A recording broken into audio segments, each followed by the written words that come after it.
The stars were quiet that night. Lieutenant Cole Harrison sat alone at his station on the Earth vessel Starward. His job was simple. He listened to signals from space. He watched his screens. He reported anything strange to his captain. For 3 years, nothing strange had happened. Cole was a young man of 28 years. He had brown hair that he never combed properly and green eyes that always seemed tired. He had joined the space fleet because he wanted to see the universe. But most days, he just saw the same screens and the same empty space. The Starward was a medium-sized ship with a crew of 60 people. It was not a warship. It was an exploration vessel. The crew traveled to distant systems, mapped new planets, and collected data. It was boring work, but Cole did not mind.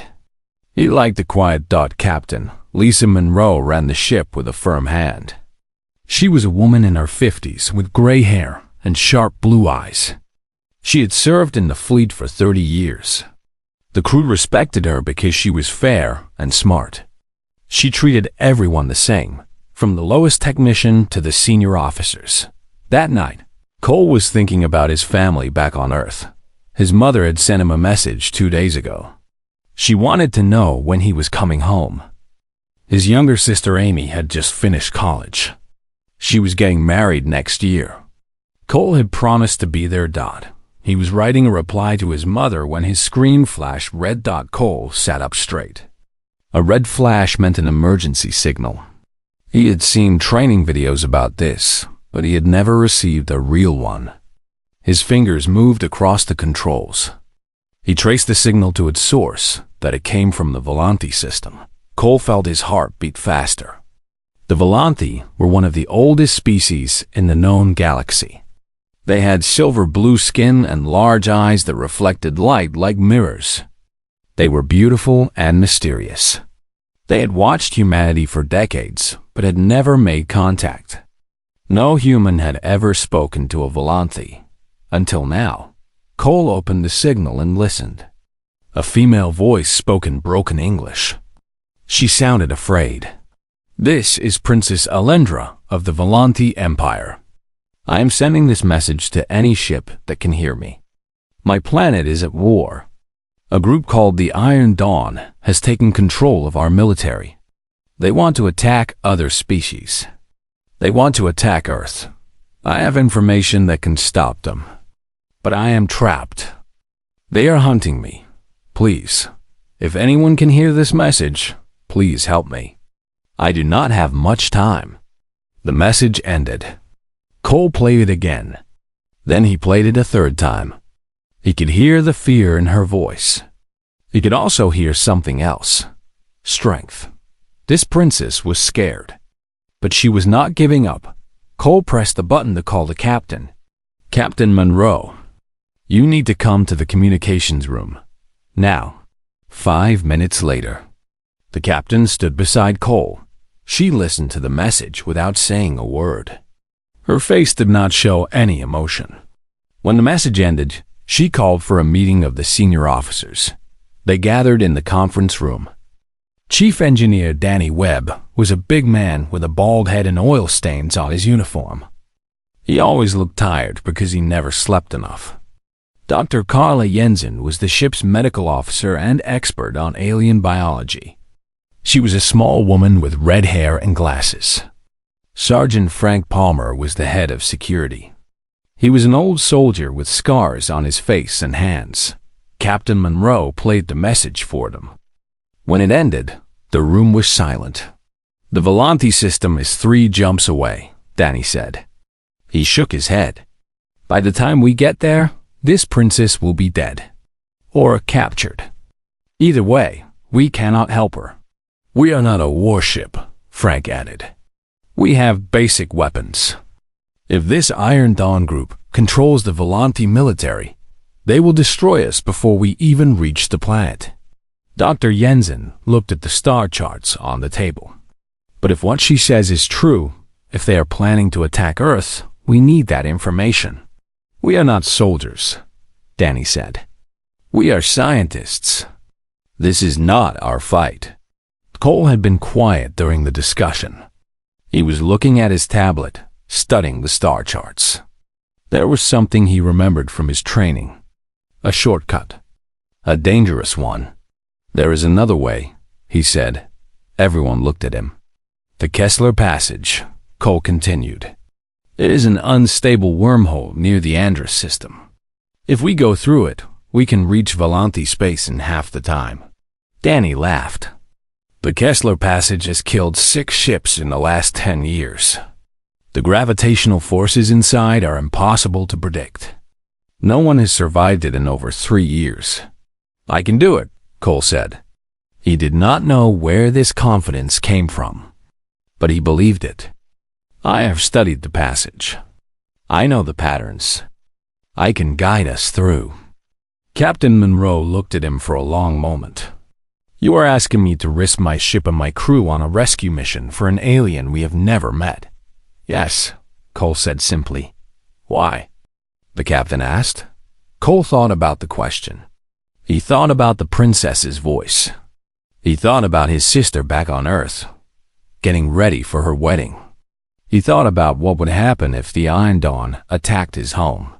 "Because she asked for help," Cole said. "And we are the only ones who heard her." The room was silent. Danny shook his head. Frank crossed his arms. Dr. Jensen looked at the captain with hope in her eyes. Captain Monroe stood very still. She was thinking. Cole could see the thoughts moving behind her eyes. She was weighing the risks against the rewards. She was thinking about her crew. She was thinking about Earth. She was thinking about the frightened princess on a burning world. Finally, she spoke. "Plot the course through the Kessler Passage, Lieutenant Harrison. We leave in 1 hour." Danny started to protest, but the captain raised her hand. "I know the risks," she said. "But I did not join the fleet to play it safe. I joined to make a difference. And right now, there is a woman out there who needs our help. We are going to give it to her." Cole felt something warm spread through his chest. Pride, hope, fear, all mixed together. He returned to his station and began the calculations. The Kessler Passage appeared on his screen. It looked like a wound in space, a swirling mass of light and darkness. 6 ships had died trying to cross it. Cole would make sure the starward was not the 7th dot as he worked. He whispered to himself, "Hold on, princess. We are coming." Somewhere across the galaxy, on a burning world, Princess Alindra looked up at the stars and prayed that someone had heard her cry for help. She did not know that her prayer had been answered. She did not know that a young human officer had just convinced his captain to risk everything for a stranger. She did not know that her fate and the fate of 2 worlds now rested in the hands of people she had never met. But she would learn. Soon, she would learn. The Kessler Passage was worse than Cole had imagined. The starward entered the wormhole at full speed. Immediately, everything went wrong. The ship shook so hard that Cole thought it would break apart. Alarms screamed from every direction. Crew members fell from their chairs. The lights flickered on and off. Cole gripped his console and focused on his screens. Numbers and symbols raced across the display. The gravitational forces inside the passage were changing every second. He had to adjust the ship's course constantly. One mistake, one wrong calculation, and they would all die. "All pressure is critical," Danny shouted from the engineering station. "We are losing structural integrity on decks 3 and 4. "Reroute power to the shields," Captain Monroe ordered. Her voice was calm, but her hands were shaking. Cole did not hear them. He was lost in his work. His fingers danced across the controls. Left, right, up, down. He felt the ship respond to his commands. It was like flying a bird through a storm. Every movement mattered. The passage twisted and turned around them. Strange lights flashed outside the windows. Cole saw colors he had never seen before. He saw shapes that made no sense. The wormhole was not just dangerous. It was alien. It was wrong. 18 hours passed. Cole did not sleep. He did not eat. He did not leave his station. His eyes burned. His hands hurt. His back ached. But he kept working. He kept guiding the ship through the chaos. At one point, a gravitational wave hit them so hard that Cole flew out of his chair. He hit the wall and felt something crack in his ribs. The pain was terrible. But he crawled back to his station and kept working. Captain Monroe came to check on him during hour 12. "You need rest," she said. "I will rest when we are through," Cole replied. The captain looked at him for a long moment. Then she nodded and left. Finally, after what felt like forever, the chaos stopped. The shaking ended. The alarms went quiet. The Starboard emerged from the Kessler Passage into calm space. Cole looked at his screen. They had made it. They were alive. The crew cheered. Danny laughed and slapped his console. Dr. Jensen cried with relief. Even Frank Palmer, who never showed emotion, smiled. But Cole did not celebrate. He looked out the window at the planet before them. The Volanti homeworld. It was beautiful and terrible at the same time. The planet was blue and green, covered with forests and oceans. But it was also burning. Cole could see fires across the surface. He could see smoke rising into the atmosphere. He could see ships fighting in orbit. "My God," Captain Monroe whispered. The Iron Dawn had begun their attack. The Civil War was not just starting. It was already in full rage. Cole scanned the surface for life signs.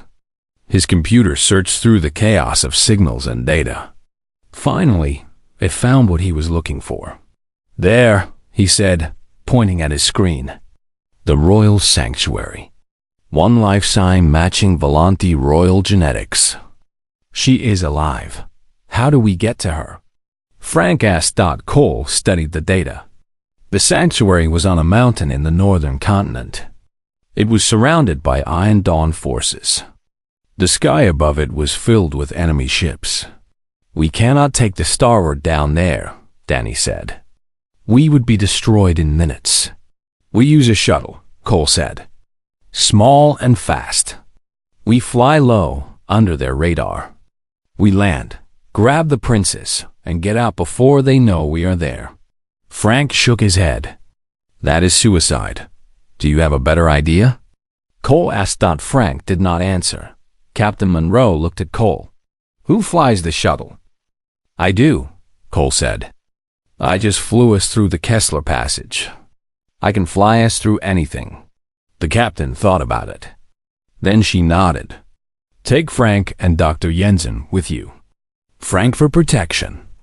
Jensen in case the princess needs medical help." Cole stood up. His ribs screamed with pain. He ignored them. "We leave in 10 minutes." The shuttle was small and old. It had seen better days. But Cole loved it. He called it Lucky, even though it was not officially named. He had flown it many times on survey missions. He knew every sound it made, every weakness it had. Frank checked his weapons. He had a rifle, a pistol, and 3 grenades.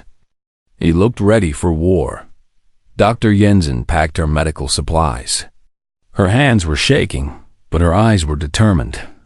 Cole started the engine. Lucky came to life with a low hum. "Opening shuttle bay doors," Danny said over the radio. "Good luck down there. Try not to die." "Thanks for the encouragement," Cole replied. The shuttle dropped from the starboard and headed toward the burning planet. Cole flew low, just above the clouds. He could see enemy ships in the distance, but they did not notice him. Lucky was too small, too quiet. They descended through the atmosphere. The ride was rough. Fire burned outside the windows as they fell through the sky. Frank gripped his seat. Jensen closed her eyes and prayed. Cole flew on. They emerged from the clouds above a battlefield. Below them, soldiers fought in the streets of a burning city. Buildings collapsed. Explosions lit up the night. It was chaos. "The sanctuary is 10 miles north," Cole said. "Hold on." He pushed Lucky to its limits. The shuttle screamed across the sky. Anti-aircraft fire exploded around them. Cole dodged left, then right, then down. A missile came straight at them. Cole spun the shuttle in a tight circle, and the missile missed by inches. "How are you doing that?" Frank shouted.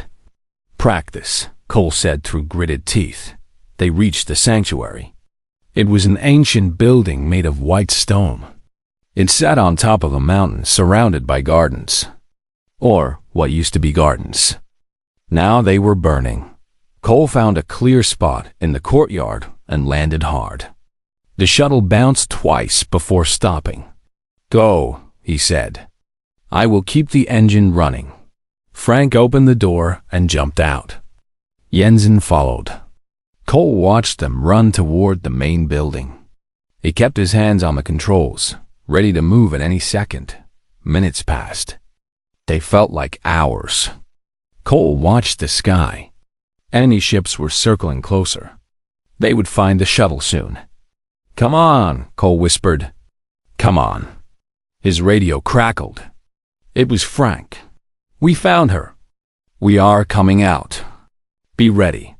Cole looked at the building. The main doors opened. Frank came out first, his rifle raised.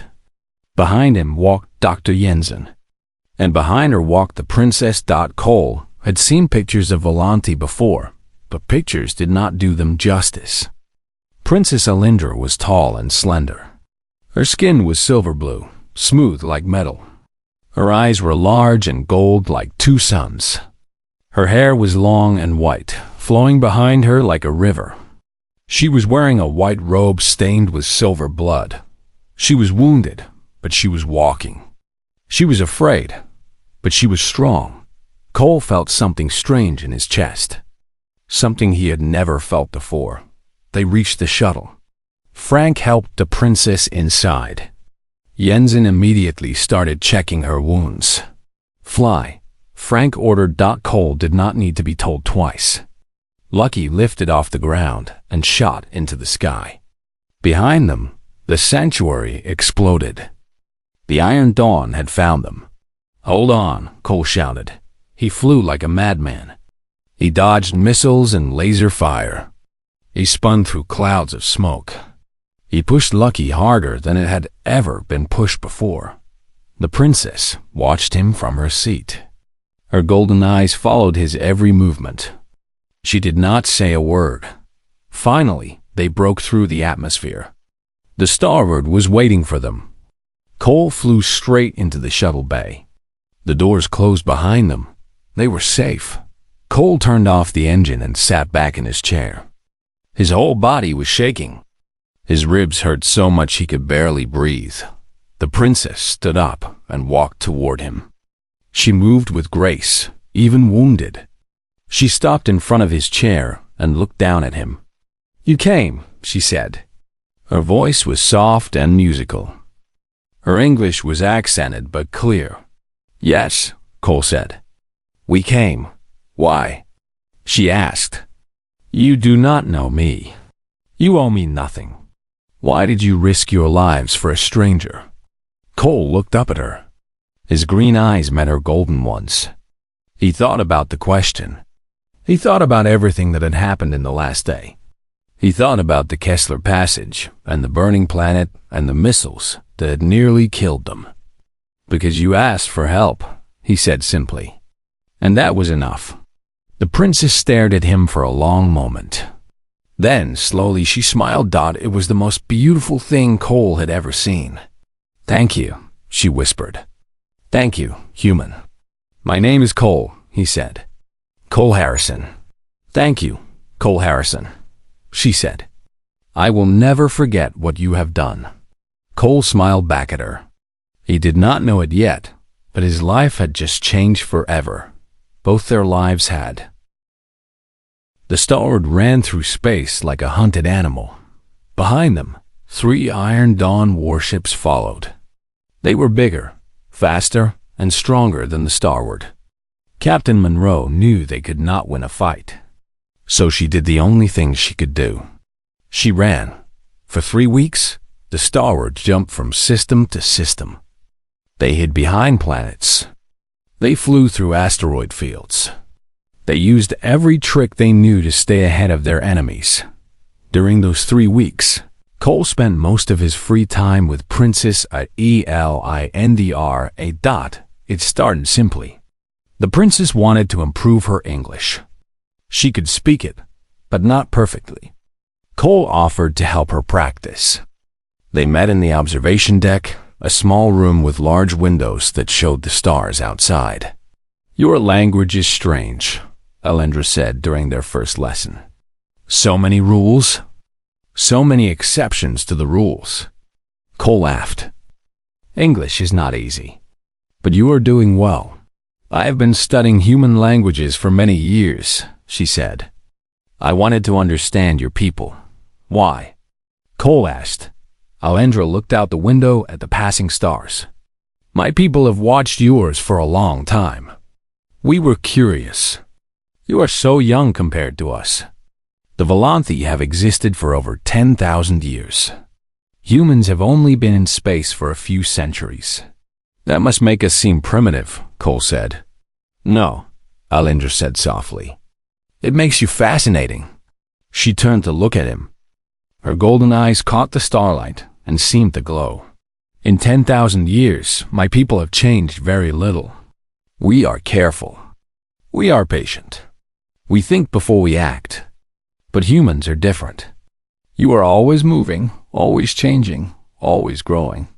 In just a few hundred years, you went from living on one planet to exploring the galaxy." "Some people call that reckless," Cole said.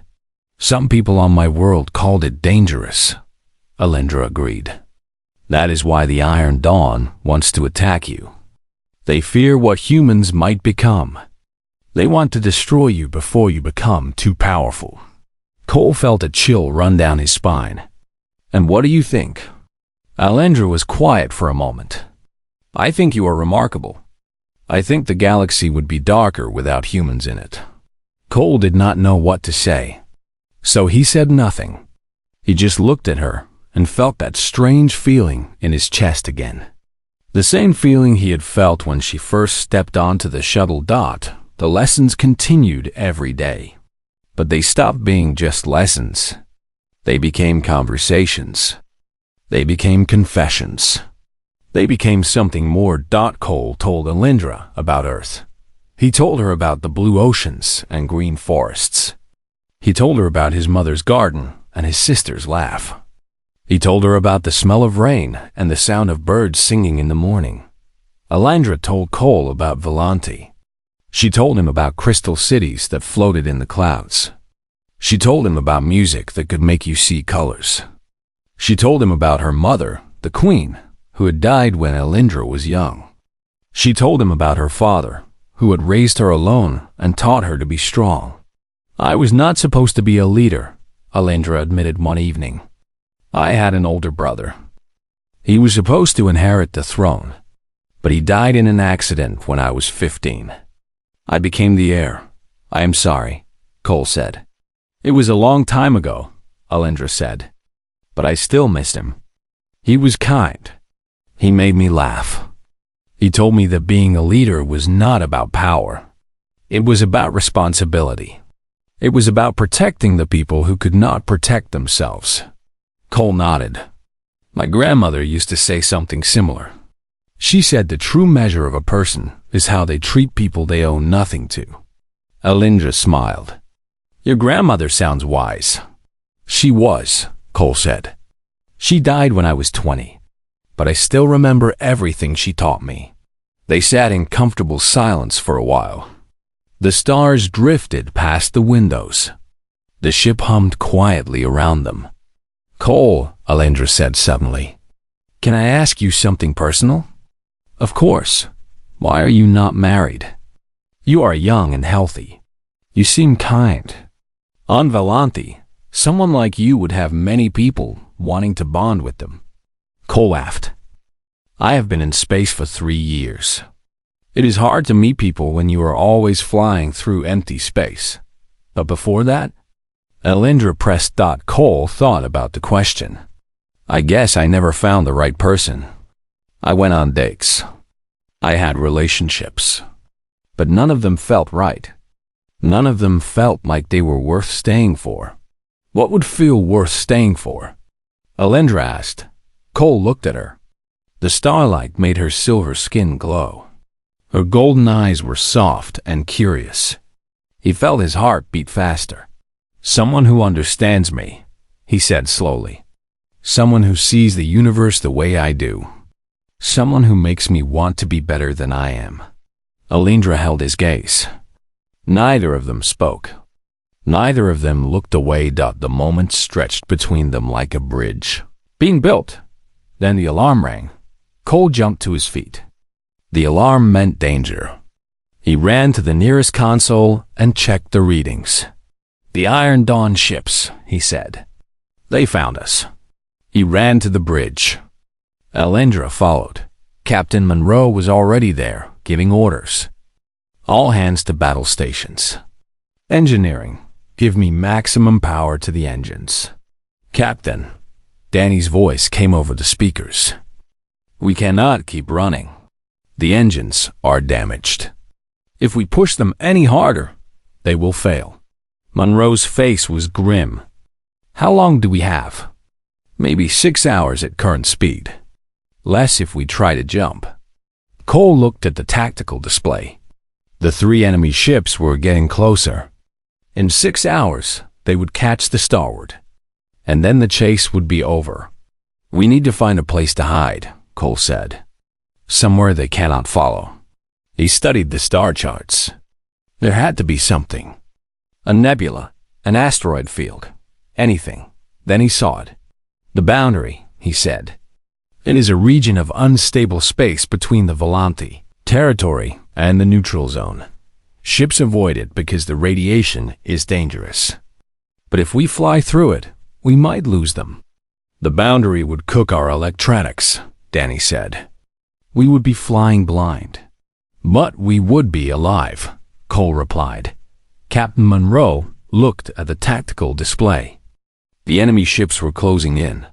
She did not have many options. Plot the course, she ordered. We are going through the boundary. The Starward turned and headed toward the wall of radiation. Behind them, the Iron Dawn ships followed. But when the Starward entered the boundary, the enemy ships stopped. They circled the edge like wolves waiting outside a cave. Inside the boundary, everything went dark. The screens flickered and died. The lights went out. Emergency power kicked in, giving them dim red lights and basic life support. Cole could not see the stars anymore. He could not see anything. They were flying blind, just like Danny had said, but they were still alive. How long until we are through? Monroe asked. Cole checked his dead console. I do not know. Maybe 2 hours. Maybe more. 2 hours of darkness. 2 hours of waiting. 2 hours of hoping that they would not crash into something they could not see. Cole felt a hand take his. He looked down. It was Alindra. Are you afraid? She asked. Yes, Cole admitted. Are you? Yes, she said. But I am glad I am not alone. Cole squeezed her hand. In the darkness, surrounded by danger, he felt something warm in his chest. Not the strange feeling from before.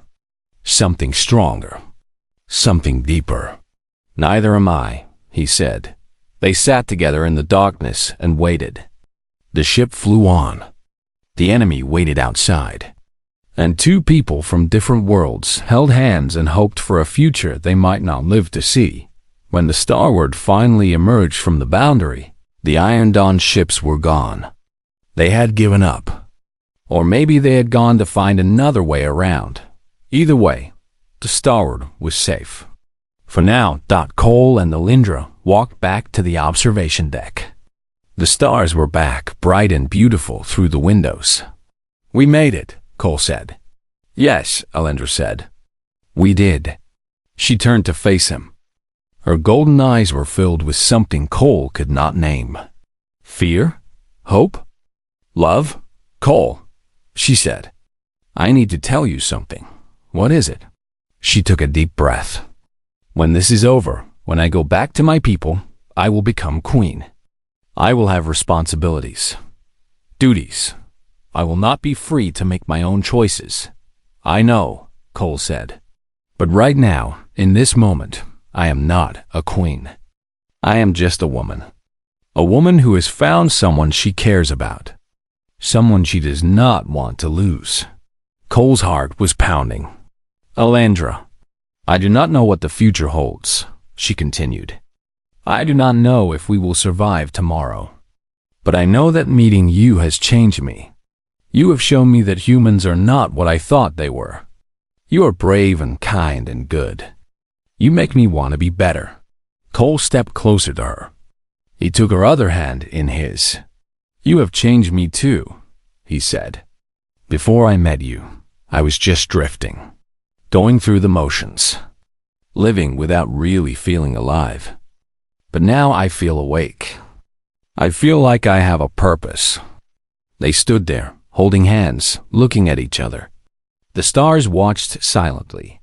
I do not know what happens next, Cole said. But I know that whatever happens, I will not regret meeting you. Not for a single second. Alindra smiled.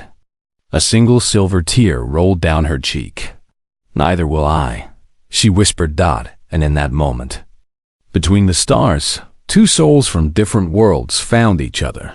Whatever came next, they would face it together. The Starboard limped into human space 3 days later. The ship was barely holding together. Half the systems were broken. A quarter of the crew was wounded. 6 people had died in the battle.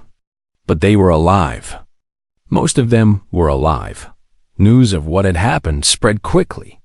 A human ship had rescued a Volanthi princess. A human officer had sacrificed himself to save her. The story captured the attention of both species. On Earth, Cole Harrison became a hero. His face appeared on news screens across the planet. People talked about his bravery. Schools taught his story. The government declared a day of mourning in his honor. His mother received a medal on his behalf. She held it with trembling hands and cried. His sister Amy postponed her wedding for 6 months. She said she could not celebrate when her brother was gone. On Volanthi, the news was even more important. The destruction of Commander Vorath and his flagship broke the Iron Dawn. Without their leader, the faction fell apart. Some of them surrendered. Others fled to the outer systems. The civil war that had threatened to destroy the Volanthi Empire ended within months. Princess Alindra returned to her homeworld. She was greeted as a savior. The people cheered for her. They threw flowers at her feet. They called her name, but she did not feel like celebrating. She stood before the Grand Council, the group of elders who advised the royal family. They were ancient Volanthi, their silver skin faded to pale gray, their eyes wise and tired. The Iron Dawn is defeated, the eldest council member said. You have saved our people, princess. And now it is time for you to take your place as queen. Alindra nodded slowly. I will accept the crown. But first, there is something I must do. She turned to address the entire chamber. Hundreds of Volanthi nobles and officials watched her in silence. I did not save our people, she said. Her voice was strong and clear. A human saved us. A man named Cole Harrison. He gave his life so that I could stand here today. He gave his life so that our two species might have a chance at peace. The chamber was quiet. Some of the nobles looked uncomfortable. They had spent years fearing humans, distrusting them, avoiding them. I know what many of you think of humans, Alindra continued. You think they are young and foolish. You think they are violent and dangerous. You think they are beneath us. She paused and looked around the room. You are wrong. The words hung in the air. Nobody moved. I have lived among humans. I have talked with them. I have watched them face impossible odds with courage and hope. They are not primitive. They are remarkable. Alindra stepped forward. Her golden eyes burned with passion. Cole Harrison owed me nothing. He had never met me before the day he saved me. He had no reason to risk his life for a stranger from another world. But he did it anyway. He did it because it was the right thing to do. He did it because that is who humans are. She looked at the eldest council. Member, my first act as queen will be to establish formal diplomatic relations with Earth. I will sign a treaty of peace and friendship between our species. And I will name that treaty after the man who made it possible. The council member studied her for a long moment. Then, slowly, he nodded. As you wish, Your Majesty. 1 month later, the treaty was signed. It happened on a space station between Earth and Volanthi territory. Leaders from both species gathered to witness the historic moment. Cameras broadcast the event to billions of viewers. Queen Alindra stood on one side of the table. On the other side stood the president of the Earth Federation, a kind-faced woman named Sandra Price. Between them lay the document that would change history. Today we begin a new chapter, President Price said. For centuries, our species have looked at the stars and wondered if we were alone. Now we know the answer. We are not alone, and the universe is better for it. Alindra nodded. One human taught me that courage knows no boundaries, that kindness has no species, that sacrifice can change the fate of worlds. Let us honor his memory by building something beautiful together. They both signed the document. The crowd cheered. Humans and Volanthi applauded together. For the first time in history, two species celebrated as one. The treaty was named the Harrison Accords. In the years that followed, the two species grew closer. Trade routes opened between their systems. Scientists shared their knowledge. Artists exchanged their work. Families formed across the boundaries of species. It was not always easy. There were misunderstandings. There were conflicts. There were people on both sides who did not want peace. But the foundation had been laid, and it was strong enough to hold. Every year, on the anniversary of the battle, both species held a ceremony to remember Cole Harrison. On Earth, his statue stood in the central plaza of the Space Fleet Academy. Young officers would touch its hand for luck before their first missions. On Volanthi, his name was spoken with reverence. Children learned his story in school. Songs were sung about his bravery. He was considered one of the greatest heroes in Volanthi history, even though he had never set foot on their planet. Queen Alindra never married. She ruled wisely for many years. She was kind and fair. She worked hard to strengthen the bond between humans and Volanthi. She was beloved by her people. But in her private chambers, away from the crowds and the duties, she kept a small collection of human things. A photograph of Cole, taken on the Starboard during their time together. A copy of a human book he had recommended to her. A recording of his voice, which she played sometimes when she could not sleep. And on her desk, in a frame made of crystal, was a simple note he had written for her before his final mission. For Alindra, who taught me that the universe is bigger and more beautiful than I ever imagined. Your friend always, Cole. She read it every morning. It helped her face the day. Many years later, when Alindra was old and tired, she gave one final speech to her people.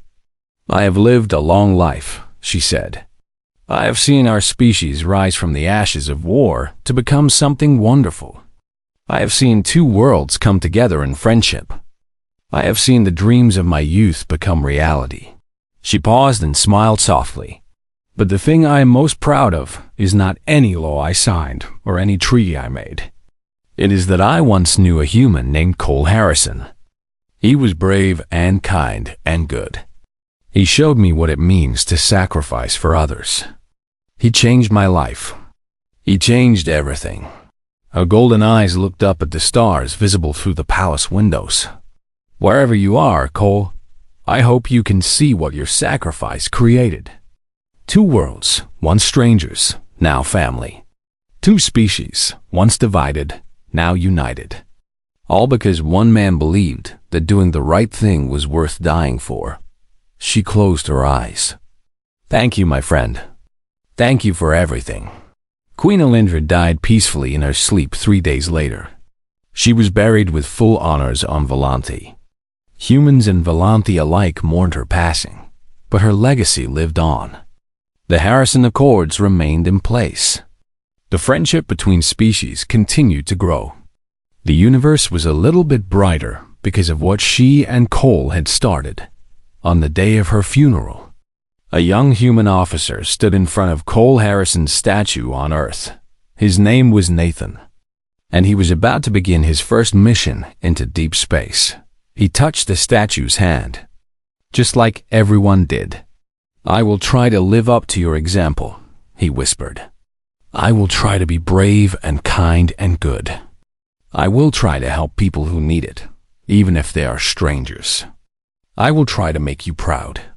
He saluted the statue, then walked to his ship. The stars were waiting, and somewhere out there, among the endless lights of the galaxy, the spirits of Cole Harrison and Queen Alindra watched over both their peoples. They had changed the fate of 2 worlds, and their story would never be forgotten. The end. The peace did not last long. 1 week after escaping the boundary, the Starboard reached the edge of the neutral zone. Safety was close. Just one more jump and they would be in human territory. The Iron Dawn would not dare follow them there, but the Iron Dawn was waiting for them. 3 warships appeared out of nowhere. They had been hiding behind a small moon, using its mass to block their signals. It was a trap, and the Starboard had walked right into it. All hands to battle stations, Captain Monroe ordered. Her voice was calm, but Cole could see the fear in her eyes. Charge all weapons. Raise shields to maximum. Captain, Danny said over the speakers, our weapons are not strong enough. Our shields will not last long. We cannot win this fight. I know, Monroe said quietly, but we will not surrender. The enemy ships moved to surround the Starboard. They were huge, each one 5 times the size of the human vessel. Their weapons were powered up and ready. Their shields glowed with energy. A face appeared on the main screen. It was a Volanti male with dark silver skin and cold black eyes. A scar ran from his forehead to his chin. He looked like someone who had seen too much war and had lost the ability to feel anything but hate. I am Commander Vorath of the Iron Dawn, he said. His voice was deep and rough. You have something that belongs to us. Surrender the traitor princess, and we will let your ship leave in peace. Refuse, and we will destroy you. Captain Monroe stood tall. She looked at Vorath without flinching. This is Captain Lisa Monroe of the Earth vessel Starboard. We do not negotiate with terrorists. Princess Alindra has asked for our protection, and she will receive it. Vorath laughed. It was an ugly sound. Protection? You cannot even protect yourselves. Look at your ship. Look at your weapons. You are insects trying to fight eagles. This is your last chance, human. Give us the princess. Come and take her, Monroe replied. Then she cut the communication. The bridge was silent. Everyone knew what was about to happen. They were going to fight, and they were going to lose.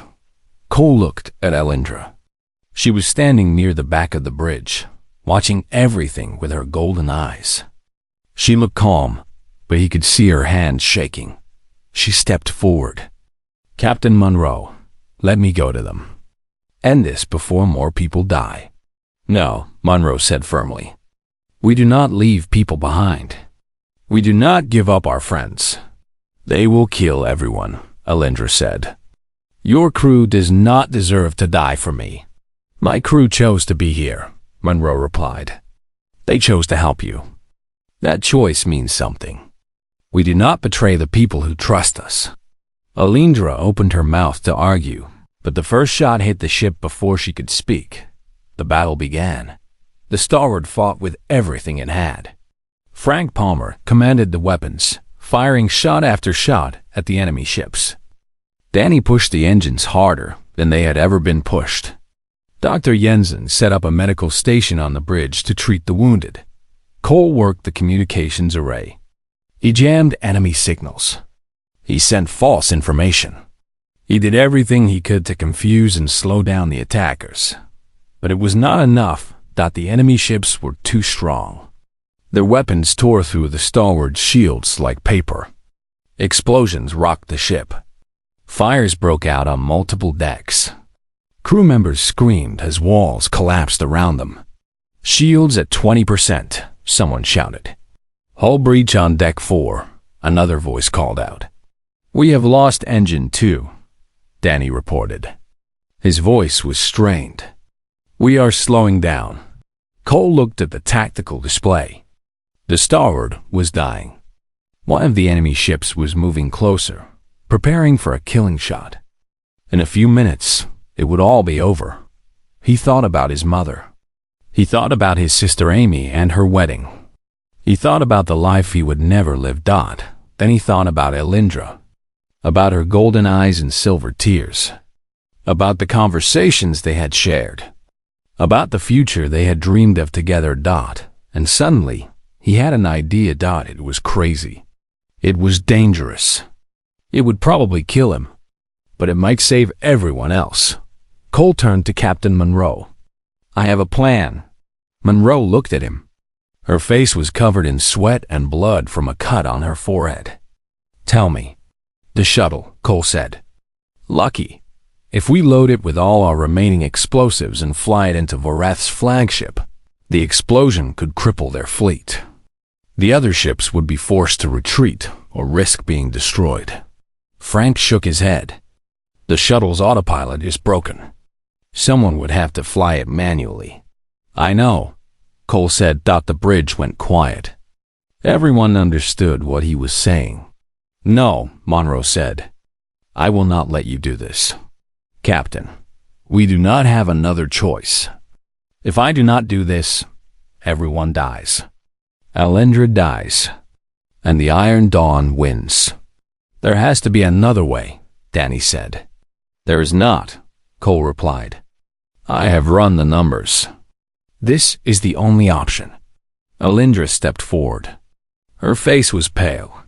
"Cole, you cannot do this, please. There must be another way." Cole turned to face her. He took her hands in his. He could feel her trembling. "Do you remember what I told you about my grandmother?" he asked softly. "About how the true measure of a person is how they treat people they owe nothing to."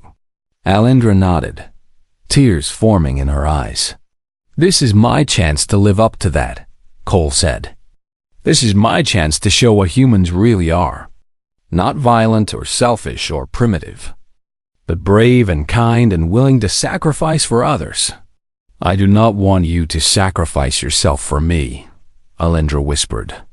"I am not doing it just for you," Cole said. "I am doing it for everyone. For the crew. For Earth, for both our worlds. But mostly, I am doing it because it is the right thing to do." He reached up and wiped a silver tear from her cheek. "I need you to promise me something," he said. "Anything. Promise me that you will live. Promise me that you will go back to your people and become the queen they need. Promise me that you will build a bridge between our species.